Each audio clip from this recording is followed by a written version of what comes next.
Doctor Sheikh से request करूंगा कि कृपया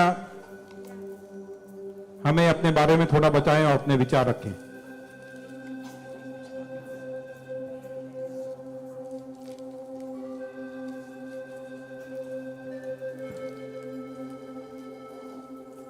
सबसे पहले तो मैं अल्लाह रब्बुल इज़्ज़त की बहुत ज़्यादा शुक्रगुजार हूँ कि उसने मुझे इतनी इज़्ज़त दी और इस मकाम तक पहुँचाया कि मैं अपनी लाइफ के जो फैक्ट्स हैं, जो जर्नी में आपके साथ शेयर कर सकूँ।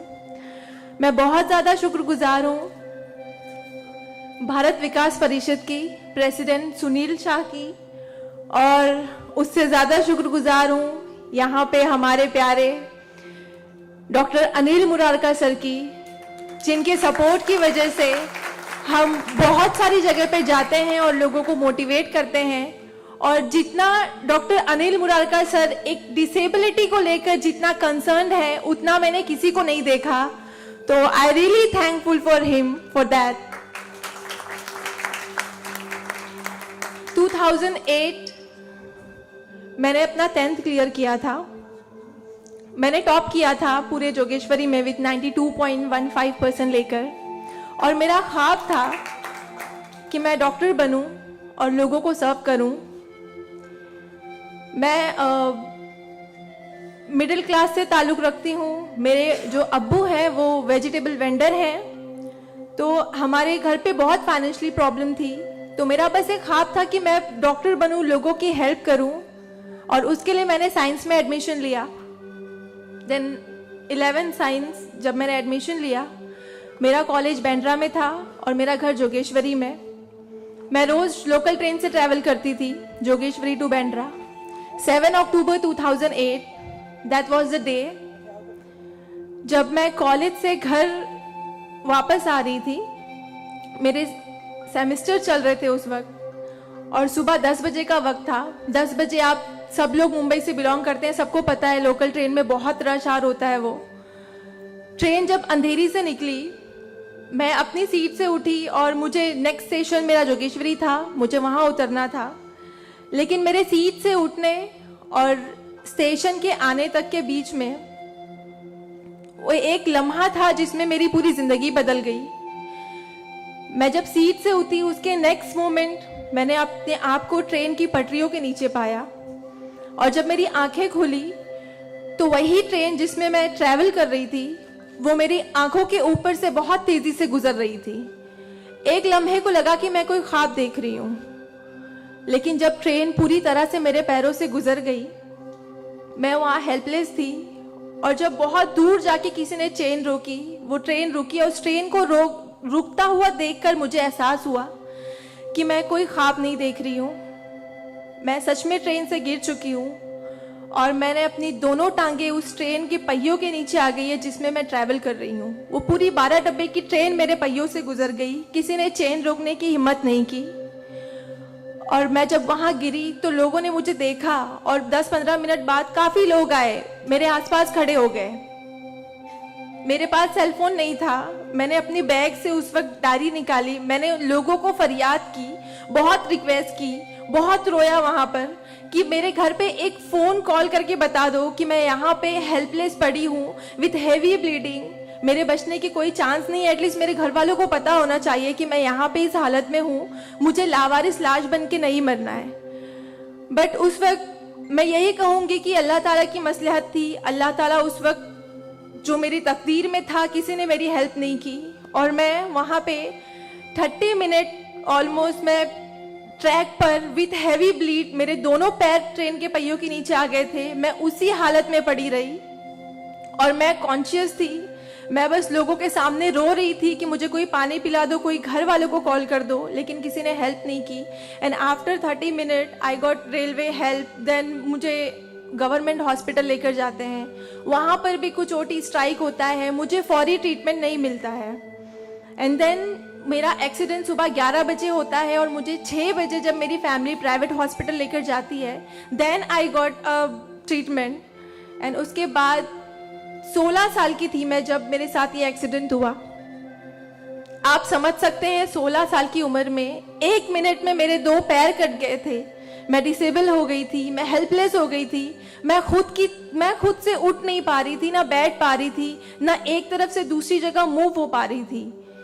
मैं मेंटली डिसेबल हो गई थी, फिजिकली डिसेबल हो गई थी और फाइनेंशियली कंडीशन भी काफ़ी वीक थी।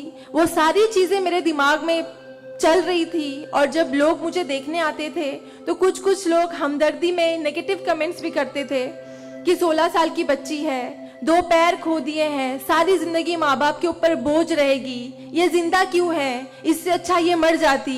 ये सारी बातें लोग आके जब मेरे सामने करते तो मेरे जहन में वो सारी बातें चलती कि सीरियसली मुझे अल्लाह ने जिंदा क्यों रखा, जब मुझसे दोनों पैर ही लेने थे 16 साल की उम्र में, मैं खुद से मूव नहीं कर सकती हूँ। मेरी मम्मी को इतना सब कुछ झेलना पड़ रहा है। जिस उम्र में मुझे अम्मी की हेल्प करनी चाहिए उस उम्र में वापस से मम्मी मुझे गोद में उठाकर लेकर जा रही है, वापस से मेरी खिदमतें कर रही हैं। तो मेरी जिंदगी का मकसद क्या है, मुझे दोबारा जिंदगी क्यों दी अल्लाह ने। मैं बहुत शिकायतें करती थी अल्लाह से, मैं बहुत रोती थी, लेकिन उस मुश्किल वक्त में मेरे कॉलेज, मेरे स्कूल टीचर्स और बहुत से ऐसे नेक बंदे भी थे जिन्होंने मुझे हौसला दिया। उनमें सबसे पहले मेरी फैमिली आती है, मेरी बड़ी सिस्टर की फैमिली आती है। मेरी मम्मी ने मुझे एक जुमला कहा जो जिंदगी भर और मैं हर फंक्शन में बोलती हूँ, वो कि बेटा तुम रो मत, तुम्हारे साथ आज जो ये हादसा हुआ है, अल्लाह ने तुमसे सिर्फ 2 पैर लिए हैं, तुम्हारे पास तुम्हारा दिमाग है, तुम इतनी फास्ट ट्रेन से गिरी हो, तुम्हारे सर पे चोट लग सकती थी, तुम्हारी जान जा सकती थी, लेकिन अल्लाह ने सिर्फ तुमसे 2 मामूली पैर लिए हैं। क्या पता फ्यूचर में तुम्हारे लिए बहुत कुछ रखा हो। तब मुझे बातें उनकी समझ नहीं आती थी, लेकिन अल्हम्दुलिल्लाह अल्लाह का लाख लाख शुक्र है कि आज इस मौके पर जब लोग मुझे एज अ इंस्पिरेशन समझते हैं, एक आइडियल करते हैं, तो मुझे समझ में आता है कि मेरी अम्मी सच बोलती थी कि हौसला रखो, सिर्फ 2 टांगे गई है। आज मैं जब अपने प्रोस्थेटिक लेग से चलती हूँ तो लोगों को पता नहीं चलता कि मेरे पास 2 पैर नहीं है, मेरा एक पैर थाइस के पास से नहीं है, दूसरा नी के पास से नहीं है, बट लोगों को ये अंदाजा नहीं होता है। तो बस मेरी अम्मी ने जो एक बात कहा था कि अल्लाह पे यकीन रखो बच्चा, तुम्हारे साथ जो हो रहा है और जो होगा वो सब अल्लाह ने प्लान किया हुआ है, तुम बस हिम्मत मत हारो कभी भी, और बस डटे रहो अपने जुनून के पीछे कि तुम्हें डॉक्टर बनना है। तुम्हारी 2 टांगे नहीं तो क्या हुआ, तुम्हारे पास दिमाग है, तुम ज़हीन हो, तुम आगे बढ़ो, और क्या पता तुम आगे लोगों को आइडियलाइज कर, लोग तुम्हें आइडियलाइज करें इस चीज को लेके। मेरे doctor Sanjay Kantharia, orthopaedic surgeon, उन्होंने सबसे ज्यादा सपोर्ट किया इस बात को लेकर कि तू डॉक्टर बन। मैंने अपनी जीने की उम्मीद छोड़ दी थी, डॉक्टर बनने की उम्मीद छोड़ दी थी, लेकिन जब उन्होंने मुझे बताया कि तुम डॉक्टर बन सकती हो, तुम बनो, देन मैंने प्रिपरेशन स्टार्ट की। सीईटी कॉमन एंट्रेंस टेस्ट होता है to getting admission in medical college, मैंने वो क्रैक किया। I got 3rd rank all over Maharashtra in PH quota, and after that मुझे बहुत खुशी हुई कि मैंने 3rd रैंक क्लियर किया है। Now I got admission, I will get admission in MBBS। But वहाँ पर भी एक प्रॉब्लम थी मेरे लिए कि मुझे डिसेबल परसेंटेज 89% डिसेबल हूँ मैं, और मेडिकल में एडमिशन के लिए 40 to 70 there is a criteria to get admission for MBBS। मैं मोर देन 70% डिसेबल हूँ, ये कहकर मुझे उन्होंने डिनाई किया कि आप एलिजिबल नहीं हो, आप MBBS में एडमिशन नहीं ले सकते हो, आप डॉक्टर नहीं बन सकते हो। तो उस बात को लेकर मैं बहुत डिप्रेस हो गई। देन मैंने वापस अपने डॉक्टर से हेल्प मांगी, उन्होंने मुझे एक मशवरा दिया कि आप हाई कोर्ट जाओ, बॉम्बे हाई कोर्ट, और जिस बात के लिए एक नॉर्मल स्टूडेंट को सिर्फ पढ़ाई करनी होती है, अच्छा रैंक लाना होता है, मुझे उस चीज के लिए मैंने वो किया, लेकिन उसके बाद भी मुझे बॉम्बे हाई कोर्ट जाना पड़ा। एंड मैं गई, मैंने अब हार नहीं मानी और मैं गई, बिकॉज वो मेरा हक था, मुझे डॉक्टर बनना था। और जब मैंने वापस अपनी नॉर्मल जिंदगी स्टार्ट की अपने प्रोस्थेटिक लेग से, मैंने आना जाना शुरू किया, अकेले ट्रेन ट्रैवल करना शुरू किया, देन मैंने रियलाइज किया कि मेरे अंदर कोई कमी नहीं है, मैं एक नॉर्मल लड़की हूँ, मेरे पास पैर नहीं तो क्या हुआ, मैं लोगों को सर्व कर सकती हूँ, मेरे अंदर पैशन है डॉक्टर बनने का। तो मैंने वो बस अल्लाह पे यकीन रखा और मैंने ये सोचा कि अगर अल्लाह ने मेरी किस्मत में रखा है डॉक्टर बनना तो मैं जरूर कोर्ट में फाइट करूंगी। एंड देन मैं बॉम्बे हाई कोर्ट गई इन 2011 और वहां पे मेरा केस मोहित शाह, चीफ जस्टिस मोहित शाह ने देखा, उन्होंने मुझे ऑब्जर्व किया, मेरे प्रीवियस स्टडी रिकॉर्ड्स देखे, वो सारी चीजें देख के, और उन्होंने जब मेरा पैशन देखा डॉक्टर बनने का, सर्व करने का, देन उन्होंने मेरे फेवर में फैसला दिया। एंड 2011 अल्लाह का लाख लाख शुक्र है कि मुझे इंडिया के टॉप मोस्ट कॉलेज में एडमिशन मिला, which is Seth GS medical college and KM hospital. Then 2011 में मैंने अपना एमबीबीएस में एडमिशन लिया। वो जर्नी बहुत आसान नहीं थी मेरे लिए, क्योंकि मेरे पास 2 पैर नहीं हैं, और जब मेरी काउंसलिंग चल रही थी एडमिशन को लेकर, तो काफ़ी जो डॉक्टर्स का पैनल था उन्होंने मुझे बहुत कुछ हकीकत बताई थी कि आपके लिए डॉक्टर फील्ड आसान नहीं है, इसमें पढ़ाई करना 5.5 साल, आपको एक ओपीडी से दूसरी ओपीडी जाना होगा, और तब मैं 2 क्रचेस यूज करती थी मेरे लिए, तो आपके लिए बिल्कुल भी आसान नहीं है, आप हार जाओगे, 1 साल पढ़ोगे, दूसरे साल आप डिनाई कर दोगे, एडमिशन नहीं लोगे, आप गिव अप कर लोगे।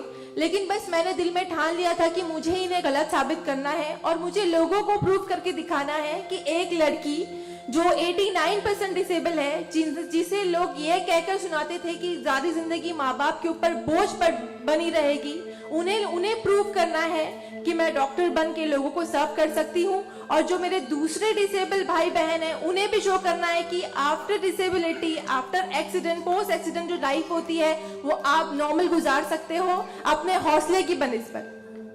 तो मैं बस 5.5 साल मैंने बहुत कोशिश की, बहुत दर्द सहे, लेकिन मैंने अल्हम्दुलिल्लाह 2016 में फर्स्ट क्लास से मैंने अपना एमबीबीएस क्लियर किया।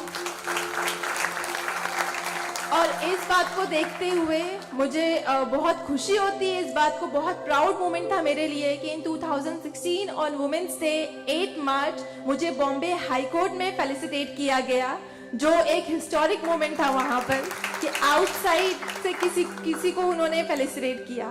देन उसके बाद मुझे काफ़ी कॉल्स आए एज अ मोटिवेशनल स्पीकर, मुझे काफ़ी अवार्ड्स मिले, और तब मैंने सोचा कि मेरी जर्नी सिर्फ एमबीबीएस तक नहीं, मुझे लोगों को और प्रूव करना है कि 89% डिसेबल हो के अगर मैं एमबीबीएस कर सकती हूँ तो मुझे मेडिकल फील्ड की हायर डिग्री अचीव करनी है, which is MD, medicine in doctor in medicine.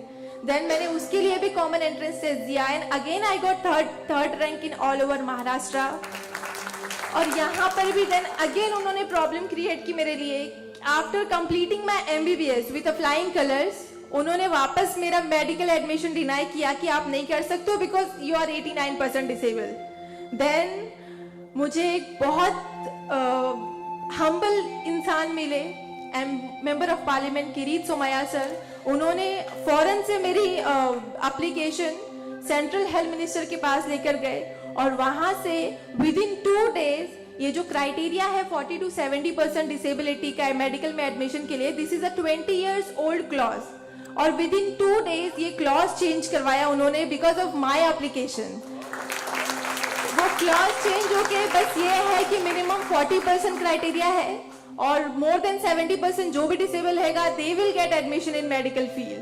तो मेरी जो जर्नी थी यहाँ तक की, और उसके बाद मैंने रिसेंटली 2019 में मैंने एमडी में एडमिशन लिया, और with same college Seth GS medical college and KM hospital, और मैं अभी रिसेंटली फर्स्ट ईयर रेसिडेंट हूँ एमडी पैथोलॉजी में।